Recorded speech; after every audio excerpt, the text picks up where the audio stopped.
Boa noite, Solon. Obrigado por você ter atendido a gente. Que modelo matemático é esse? O que vocês estão pretendendo com esse estudo? Olha, o modelo matemático não é nada. A técnica não é nada grande, muito inovadora. Os modelos matemáticos que a gente chama epidêmicos. Então, nós estamos pegando o que já tem, basicamente, tem umas siglas bonitas, CEIR e tal. E agora, o que nós estamos tentando fazer é colocar a diferença social, modelar matematicamente a diferença social brasileira, que é o que não é feito nos modelos europeus e americanos que chegam por aqui.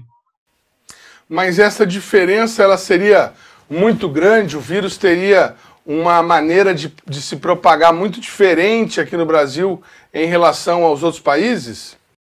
Não, olha, inclusive a gente assume que o vírus, apesar de no Brasil ser considerado uma mutação, ele tem um comportamento próprio dele, geral dele, que é igual para todos. A questão, bom, o vírus ele não distingue a classe social de quem ele vai infectar, é claro que não.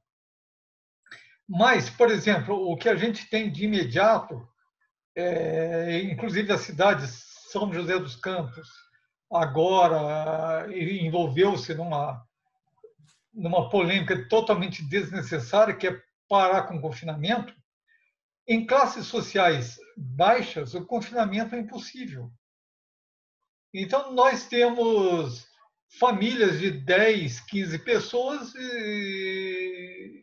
que se abrigando em 2 cômodos. Como eles vão isolar uma pessoa infectada?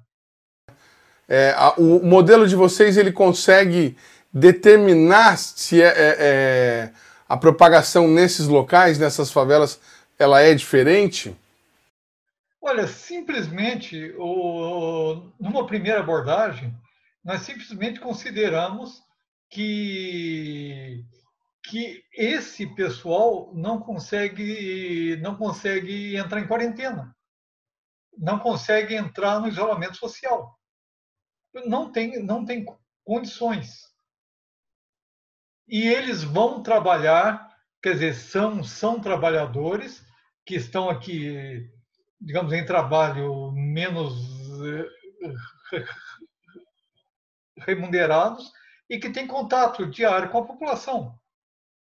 Então, a gente não. Será que todos os caixas de um supermercado conseguem se isolarem? É complicado. Tem fábricas que estão funcionando. Todo mundo. Ah, precisamos andar de máscaras. Será que um pessoal mais pobre tem condições de comprar máscaras diárias?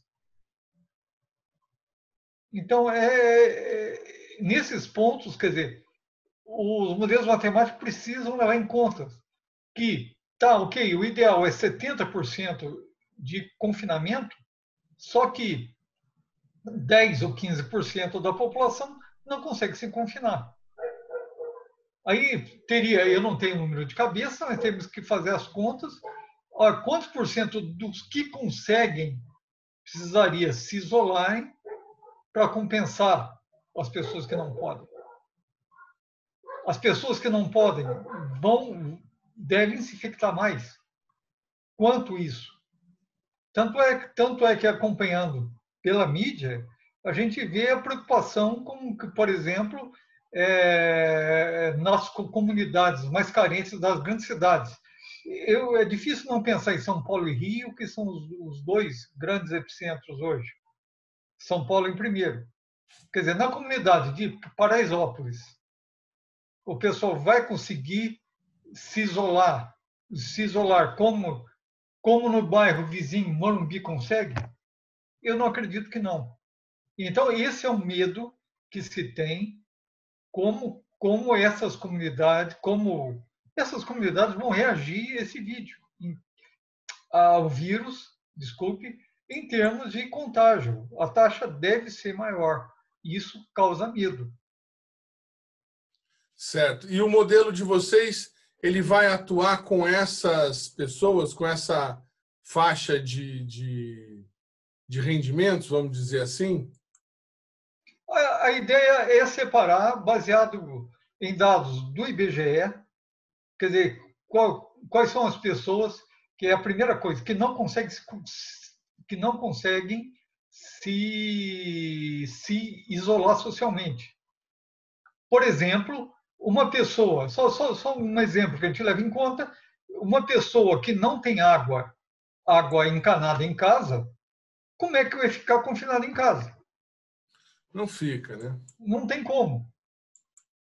Então, simplesmente com dados do IBGE, qual é a fração de pessoas, segundo alguns critérios que a gente define, que não conseguem se isolarem. Vai ter que estar em contato com outros.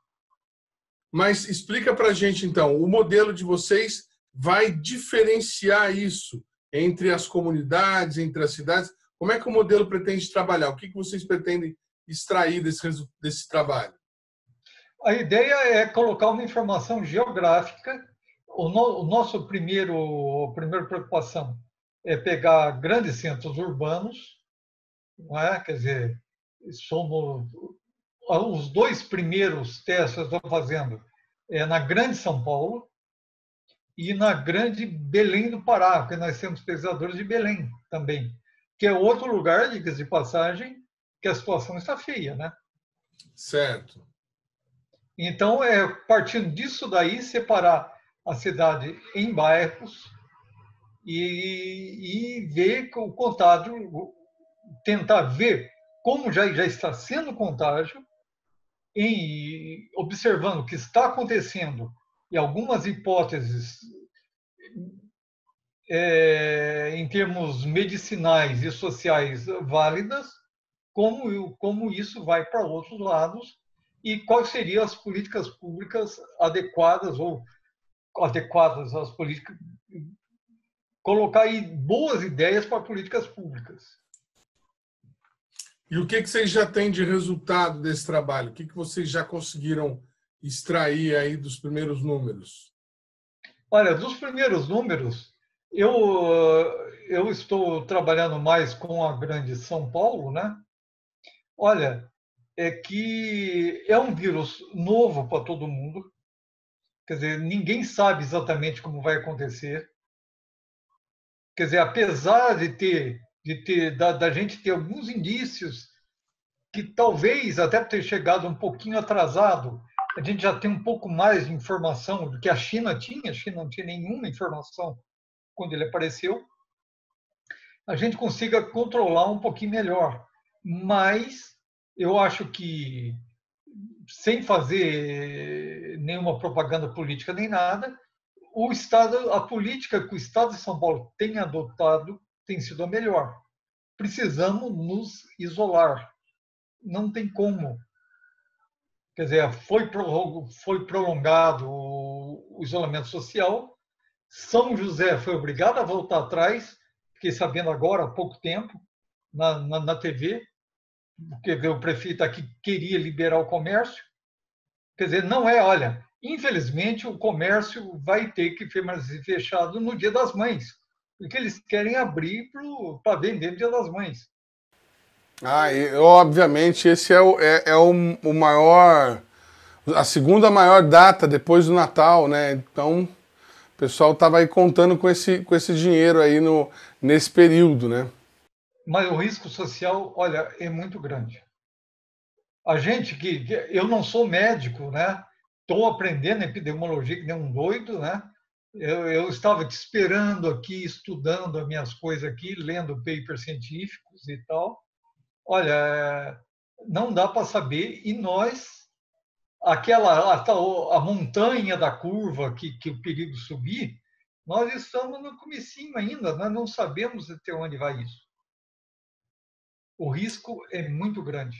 Essa é a grande questão que se levanta nesse momento e que se busca em modelos matemáticos, em previsões com base aí no que aconteceu pregressamente nos outros países, né? qual seria essa curva, né? Quando é que nós vamos atingir esse platô? O modelo de vocês já aponta alguma coisa nesse sentido?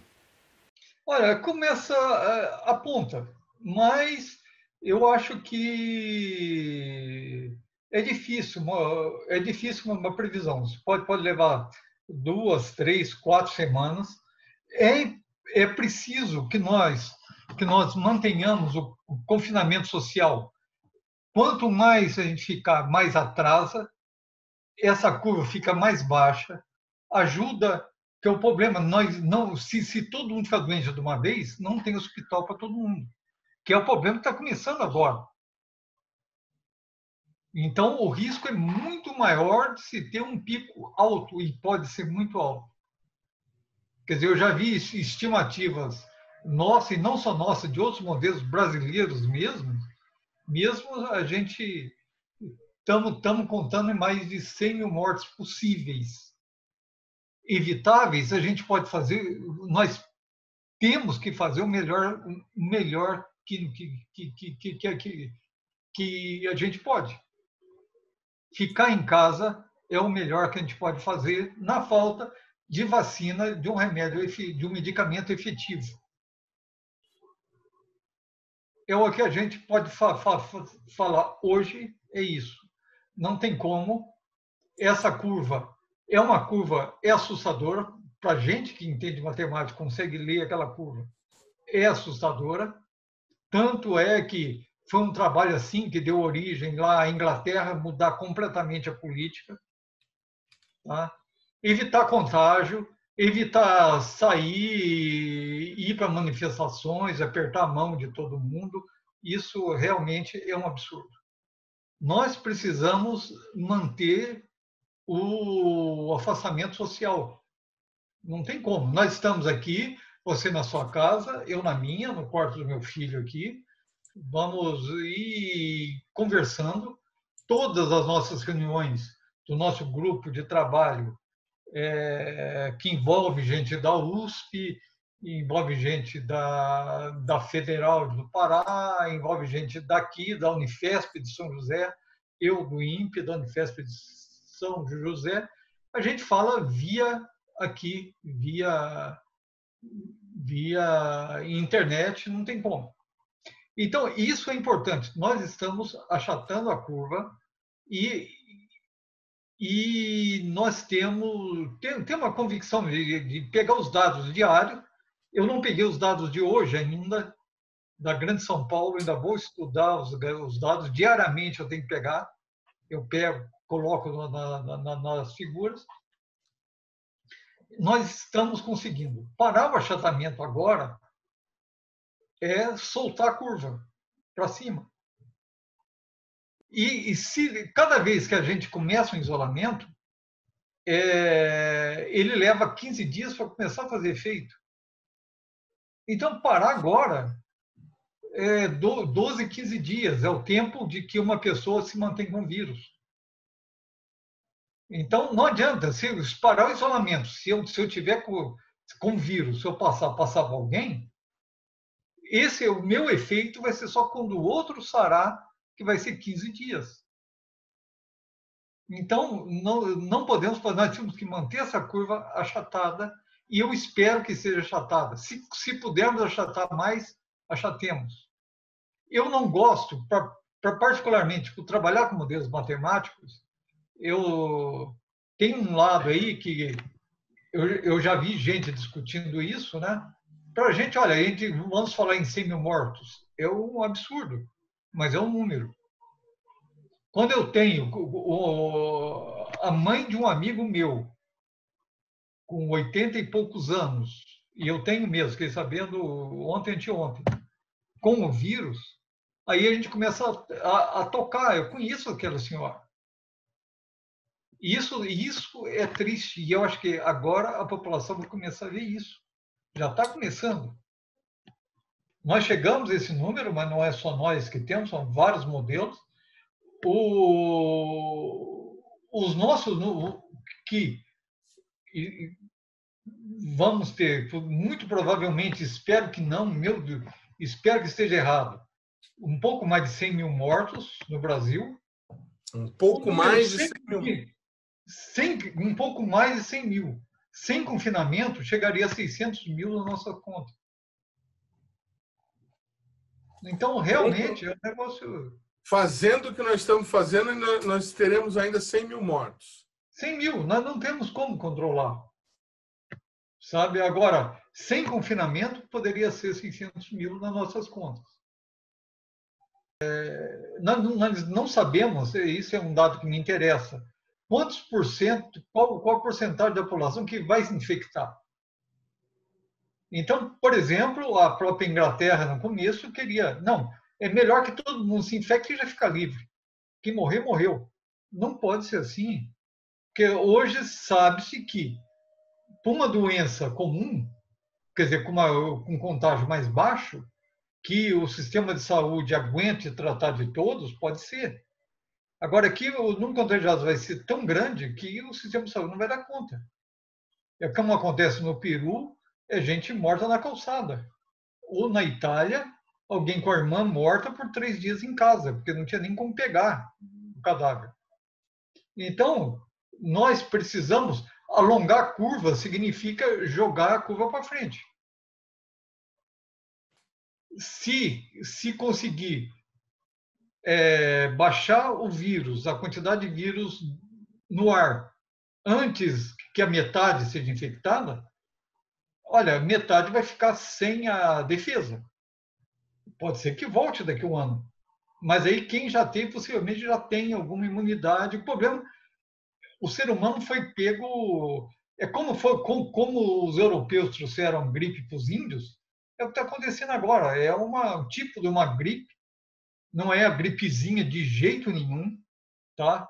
É uma gripe brava que está pegando a humanidade inteira de calça curta.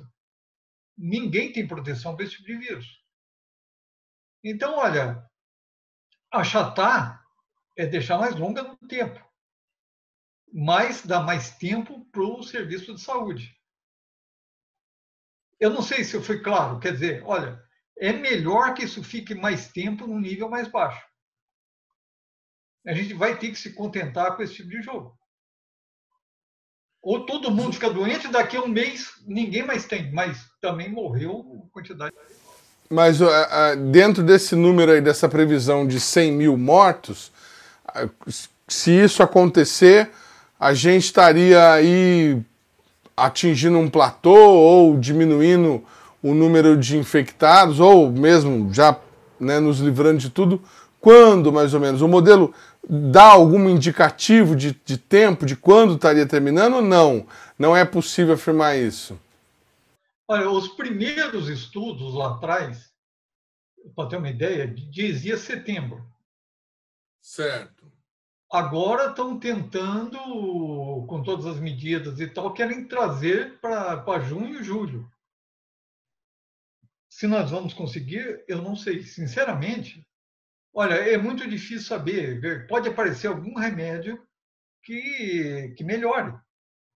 O problema todo, eu acho que o nosso grande problema agora são os mortos.